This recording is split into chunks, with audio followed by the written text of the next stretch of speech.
What's up, y'all? It's your girl Amanda, and we are back with another episode of Mandy's Quick Reviews.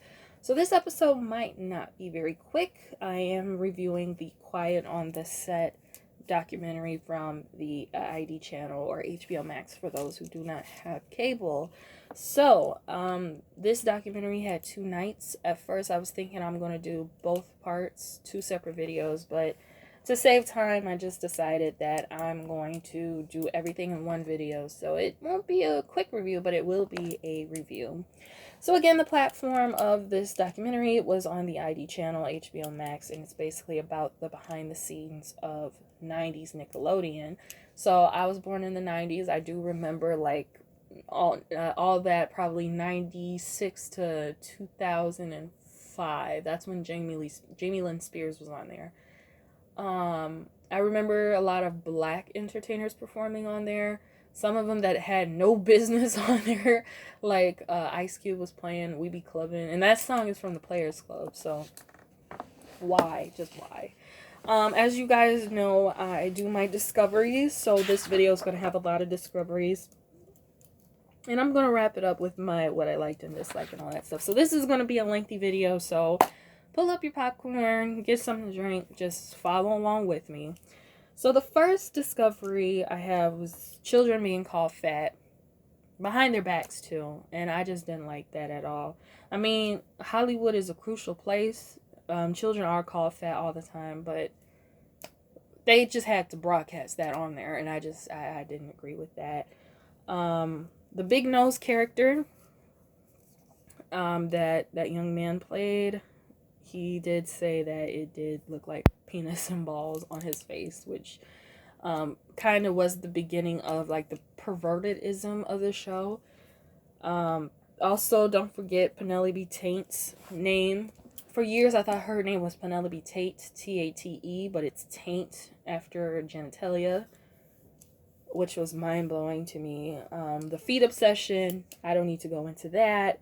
Weird dares that the writers had to do. Dan Snyder, he dared a writer, I think her name was Christy, to eat 2 liters of ice cream. Now, if you guys don't know the science behind that, if you eat that much ice cream, that is a danger to your body. And not only that, but he told her that he would pay her and turned around and didn't pay her. So basically she put her body in danger over a stupid dare like that, and that was just not fair at all. Raquel Lee, if you guys don't know who that is, she is a young lady who plays like Kevin Hart's girlfriend or baby mama or something on Real Housewives of Hollywood. So she started it at all that, and Dan Snyder basically flipped out because she had a big birthday cake. And I think that was the start of the racism too, because also you got to understand the young man who played the big nose character was African American as well, and I think that was the same African American character that had to do the little fetus. No, I think that was probably someone else. But either way, they had little fetus characters, and Giovanni Samuels, she was saying terms like token black girl and all that stuff. So race was kind of a deal in there. Brian Peck, I'm just going to go all over my list because if you saw it, you'll probably remember. Brian Peck, who's been in the news for like the past couple of weeks since the talk of this documentary was being released. He had a party at his house, and if you guys don't know who that is, he kind of wrote the Pickle Boy skit, where I also noticed that he did a skit where Ray Romano was in his dressing room and he was saying, "Oh, I'm hungry," and he gave Ray Romano a pickle, and he gave it through the hole of the the door, and y'all know what that was gonna represent. And I was just like, on a kids show, really? I think they would do something like that on Mad TV, but on a kids show, no, absolutely not. And Brian Peck also has a painting of John Wayne Gacy, and he had like a pen pal relationship with him, which I think is sick. And I'm kind of from the area where Gacy kind of, you know, got what he's famous for. You know what I mean? So I don't know how to really word it. Not got what he's famous for. Look, you know how he got his famous title, I should say. But yeah, he had a relationship with John Wayne Gacy, had a pen pal relationship, wrote him in jail and all that stuff. I also didn't know that What I Like About You was created by Dan Schneider. I've seen a couple episodes. I remember when it would come on, I think it was the CW or WGN or one of them, and it always portrayed Amanda to be older. Because she was only 16 on that show. I thought she was probably like in her 20s by then, so I didn't know that. Of course, the production assistant, you know, how he came about. He was going back, well, not going back, but like communicating. I cannot talk today. I'm sorry, y'all. Communicating back and forth with the young lady on the internet through email, of course, before the days of social media. And, you know, one day they were communicating and sent her a nude pic. Mind you, the little girl was probably 13 years old. This is a grown ass man.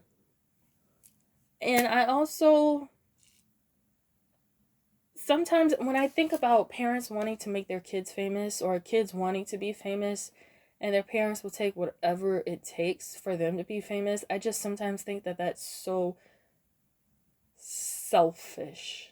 Either way, it's selfish. And they, you know, parents like that should wait until their child is a more mature age, because what I've been learning these past few years is that like child stars don't have it as great as I thought they did. They don't. It's a scary world for them.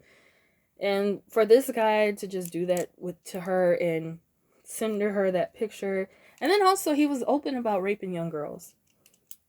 If I ever have children, they're not going to be famous until I say it's comfortable. I mean, say what you want. Oh, you guys can be rich. There is no money in the world that could, no. Because what if my child is traumatized or by something? Oh, but we got money.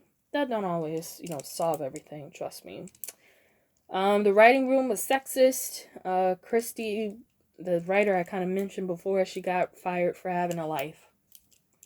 This is before social media, so how the heck was it reported that, you know, she had a life? She went to concerts and all that stuff. Writers worked for free. You know, writers were threatened when they had to mandatorily get a salary. This was just a big mess. And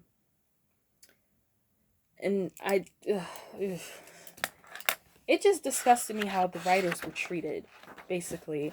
I think that's what my focus was more on when I was watching part 1. And part 2, part 1 and 2. Part 3 and 4 was no better. Part 3 and 4 revealed the early days of Drake's acting career, which I didn't know he had an acting career before all that. And I think this part 3 and 4, mostly focused on Drake Bell, I should say. It went into detail about how Brian Peck ruined Drake's relationship with his dad and like just manipulated him to a point where he basically fired his dad as his manager. His father, like his flesh and blood, you know what I mean? And his father was probably doing a great job, better than whoever was managing him after his father. So that was kind of messed up, to manipulate someone to ruin their relationship with their own parent. Brian Peck had obsessive behavior. There was a part where Brian kept calling his Drake Bell's girlfriend's house, and it worried the mother of the girlfriend, and she ended up taking him to therapy and all that stuff. And that's when everything came out. You know, he told his mom, and the mom told the police and all that stuff. And then what they also mentioned in the documentary is that Drake Bell had to do like a wire or a recording situation, and he recorded the confession. And that's what landed him in prison. Also, Drake lied to his dad about the molestation. And he only got like probably not a lot of time. It was a very short time. Also, in the documentary, let's talk about this. Sorry, I dropped my headset.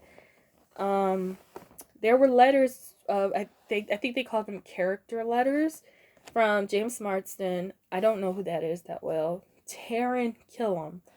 I wonder if that's the actor that looked like Sid from Toy Story. That's what I wonder if that is, who that is. Alan Thicke. Alan Thicke, the father from that one sitcom I never watched, so don't get mad at me, but he's also the father of Robin Thicke. I haven't heard anyone really like be outraged about Alan Thicke, maybe because he is deceased. So, and also Ryder Strong. So if you guys don't know who that is, that's I think his name was Sean from Boy Meets World. Well, the troubled friend. I don't know his name. I never really watched Boy Meets World, but I know his face. So, we're going into the later years of all that, probably like after 2004. And, well, I should have not said in the beginning, 90s Nickelodeon, but 90s through 2005, 2004-ish, all that. They showed Jamie Lynn Spears getting white stuff all over her face. Do I need to say what that represents? Should not have been on there. There were sexual innuendos on the show. Should not have been on there. Dan Schneider demanded massages from wardrobe people. Should not have been done. And basically goes on to all the other things Dan Schneider did up until him being let go from Nickelodeon. So when you are fired from a job, and we've all been fired before, you are left with nothing. You leave with nothing, right? So Nickelodeon gave Dan Schneider money and fired him. I don't understand. That's like equivalent of me saying that's being rewarded for bad behavior. He should not have been given any money. There was abuse in the workplace under him. He just should have just been fired and cut off and all that stuff. And there's word on the curb that he's ready to reemerge on TV. No one should never give him a chance. Ever. And Drake Bell, he went into bankruptcy, went to rehab, got himself into some trouble. And in a nutshell, that is the Quiet on the Set, because I don't want to go into all the dark stuff. If you want to watch this, then go right ahead. But watching this, I love Disneyland. I love all that stuff. But Disney Channel, like modern Disney Channel, I don't really watch. I think they should kind of investigate that too. And if there's any like situations going on in there, they should expose it. So let's get into what I liked and what I disliked. I liked that it was professional production. Again, I do not like a cheesy documentary. We did get to see former Nick stars like Drake Bell, Giovanni Samuels.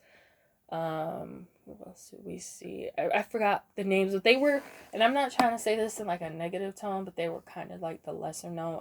Raquel Lee, she's not a lesser known. So we saw those people on there. They got to tell their stories because, they probably never had a chance to tell their stories. Maybe they're not working in Hollywood anymore, so they got to really share their experiences with Dan Schneider. What I disliked is the reason why this documentary is made, and do I need to go through the list again? Like, it should not have happened. Dan Schneider should not be back on TV. And I leave it at that. I rate this documentary 3 out of 5. Good production, seeing the staff, but the reason why this documentary is made again is the reason why it's not at a 5. Do I recommend this? If you have a strong stomach, or if you work in psychology or all that stuff, yes. But if you are just like sensitive and want to cry and all that stuff, just don't watch it, because this will truly break your heart. Is it bingeable? Yes, all 4 episodes are on Max, so you can watch it at any time. And if you are new to the channel, you can like, share, subscribe. Bye!